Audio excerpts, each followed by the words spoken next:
Dictatorial mindset ये होता है कि आपने जो है अपनी हर बात मतलब आपके कहने पे चले। तो हमने अदालतों पे एतमाद किया, ये नहीं कि हमें कोई किसी फेवर की कोई उम्मीद थी। अदालतों को इस तरह नहीं झुका सकते। पीटीआई का माइंडसेट जो है वो बहुत ही एक वो जैसे डिक्टेटर का दिमाग होता है वो है। अभी भी खुद भी कहते हो कि जी मेरे पास हथियार हैं, मेरे पास हिम्मत है, मेरे पास पैसा है, मैं हुकूमत से लड़ूंगा।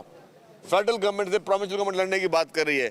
वही हथियार वही पैसा वो जो कहते हैं कि आप दिलेर हैं, वो दहशतगर्दों से लड़ने के लिए आप तैयार नहीं है। अगर आप में इतनी हिम्मत है, इसी सोच की वजह से, इसी मुनाफिकत की वजह से आज वो अपने लीडर को भी जेल में डाल के बैठे हुए हैं। सबसे बड़ा इस मुल्क के साथ अलमिया ये था कि 2018 में इस शख्स को हुकूमत दी गई। जब धरने में था तो बिजली का बिल मौसूफ ने जलाया और कहा कि मैं मुझ समेत आज से कोई भी पाकिस्तान में बिजली का बिल नहीं पे करेगा। जोश खिताबत के बाद भी आपने उसको मुल्क का प्राइम मिनिस्टर बनाया, जिसने सत्यानाश कर दिया। अगर आपकी सोच ये होगी ना तो आप कभी अपनी कामयाबी नहीं मिलेगी। नौजवानों को देने के लिए इंतशार है आपके पास। करीम कुंडी ने all parties conference Khyber Pakhtunkhwa में रखी, जिसमें 16 जमातों ने शिरकत की सिवाय पीटीआई के।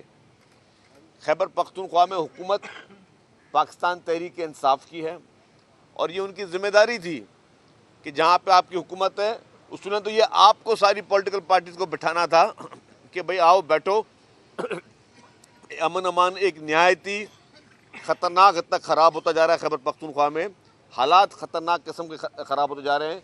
वहाँ पे हालत यह है कि पुलिस जो है वो मगरिब के बाद सड़कों पर नज़र नहीं आती। इस तरीके के पुलिस को डीमोरलाइज किया गया है। वहाँ हालात हुकूमत कंट्रोल में नहीं है, हुकूमत नाकाम होती जा रही है। तो ये खैबर पख्तूनख्वा हुकूमत का काम था, पीटीआई का काम था कि वो ऑल पार्टीज कॉन्फ्रेंस बुलाते। उन्होंने नहीं बुलाई।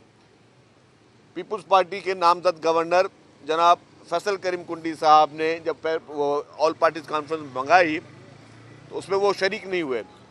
तो इससे मैसेज क्या जाता है कि आपकी प्रायोरिटी, तहरीक इंसाफ की प्रायोरिटी सिर्फ़ और सिर्फ ये है कि पाकिस्तान में अनारकी फैलाई जाए, पाकिस्तान में अफरा तफरी फैलाई जाए, पाकिस्तान में जो है इदारों के ख़िलाफ़ जंग की जाए, पाकिस्तान में हुकूमतों के ख़िलाफ़ जंग की जाए, हालात ख़राब किए जाएँ, 9 में जैसे वाक़यात किए जाएँ, पीटीवी को आग लगाई जाए, रेडियो पाकिस्तान को आग लगाई जाए, पार्लियामेंट को आग लगाई जाए, अफरा तफरी फैलाई जाए, सोशल मीडिया के ज़रिए नफ़रतों के और झूठ के पुलंदे बांधे जाएं, झूठे प्रोपेगेंडा किए जाएं। आपकी प्रायोरिटी तो ये है ही नहीं कि आपका जहाँ पे आपकी एक ही जगह पे आपकी हुकूमत है और वो आज साल से नहीं है, आपकी हुकूमत की ये तीसरा टेन्योर आप कर रहे हैं खैबर पख्तूनख्वा में।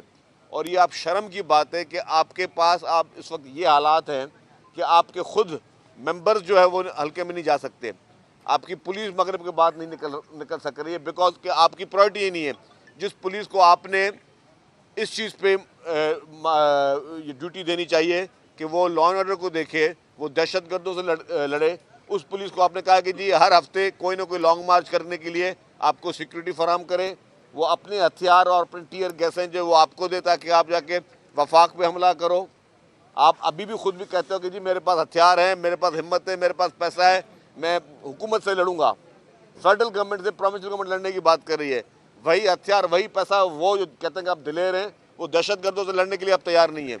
ये डूब मरने का मुकाम है इनके लिए कि आपको इस वक्त उन दहशतगर्दों से लड़ना है। अगर आप में इतनी हिम्मत है, आप दहशतगर्दों के सामने घुटने टेक कर बैठे हो और बोलेंगे अपनी हुकूमत के खिलाफ लड़ेंगे, तो ये मैं समझता हूँ कि यही एक बीमार सोच है पीटीआई की हुकूमत की, जिसकी वजह से उन्होंने अपने आप को भी आइसोलेशन में लेके गए और उनकी वजह से, इसी सोच की वजह से, इसी मुनाफिकत की वजह से आज वो अपने लीडर को भी जेल में डाल के बैठे हुए हैं। सजी साहब ये बताएं कि खान साहब ने कहा कि 14 दिसंबर के बाद सिविल नाफरमानी शुरू की जाएगी, धमकी दी है। एक मुल्क जो है बेहतर तरफ जा रहा है, मईशत बेहतर तरफ जा रही है, या आखिर करना क्या चाहते हैं, मुल्क को कहाँ लेकर लेना चाहते हैं? देखिए, मैं तो कहता हूँ कि सबसे बड़ा इस मुल्क के साथ अलमिया ये था कि 2018 में इस शख्स को हुकूमत दी गई। ये सिविल नाफरमानी की कॉल वो पहले भी दे चुका था।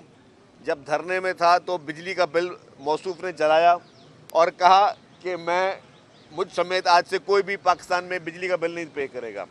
फिर कहा कि जी पाकिस्तान की आवाम जो पैसे बाहर भेजने हैं तो लीगल ज़राए के साथ ना भेजें, آپ ہنڈی اور حوالے کے ذریعے پیسے باہر بھیجیں. یہ خان صاحب فرماتے ہیں, اور یہ ایک وہ شخص, اس کو پھر آپ نے اسی جوش خطابت کے بعد بھی آپ نے اس کو ملک کا پرائم منسٹر بنایا, جس نے ستیہ ناش کر دیا. اس کی سوچ, جس کی سول نافرمانی کا آج بات کریں, وہ سول نافرمانی کی بات روز کر رہا ہے. اور بجلی کے بل مجھے یاد ہے سب سے پہلے پھر اس نے, اس کے گھر والوں نے بھرا تھا, کیونکہ اس کی اپنی بجلی کٹ گئی تھی نان پیمنٹ پہ. تو یہ وہ شخص, یہ وہ پارٹی جس کی سوچ کیا ہے, یس بجلی کے بل نہ بھرو, سوچ یہ ہے کہ آپ انارکی پھیلاؤ, سوچ یہ ہے کہ پی ٹی وی کو آگ لگا دو, سوچ ہے ایمبولینسوں کو آگ لگا دو, سوچ ہے کہ بھائی کور کمانڈر ہاؤس میں جا کے گھس کے دعویٰ بولو, سوچ آپ کی یہ ہے کہ آپ پورے ملک میں ہر چیز کو سب آگ لگا دو, جلا دو, گرا دو, مار دو. بس اگر آپ کی سوچ یہ ہوگی نا تو آپ کبھی اپنی کامیابی نہیں ملے گی. آپ سوچ یہ رکھیں کہ ہاں, اب آج بھی میں کہتا ہوں یہ پازیٹیو سوچ کے ساتھ آ جائیں کہ ہاں ٹھیک ہے, ہم سے غلطیاں ہوئی ہیں, ہم نے یہ چیزیں کی ہیں, ہم نے غلط طریقے سے لوگوں کو گمراہ کرنے کی کوشش کی ہے. ہم آئین و قانون کے دائرے میں رہ کے ہم عدالتوں کو بھی فیس کریں گے, ہم صبر کا دامن نہیں چھوڑیں گے, ہم کوئی انارکی نہیں پھیلائیں گے, ہم کوئی ملک میں افراتفری نہیں پھیلائیں گے. تو آپ کی شاید منزل آسان ہو سکے. لیکن آپ کے پاس صرف اور صرف جو ہے وہ انتشار ہے, نوجوانوں کو دینے کے لیے انتشار ہے آپ کے پاس,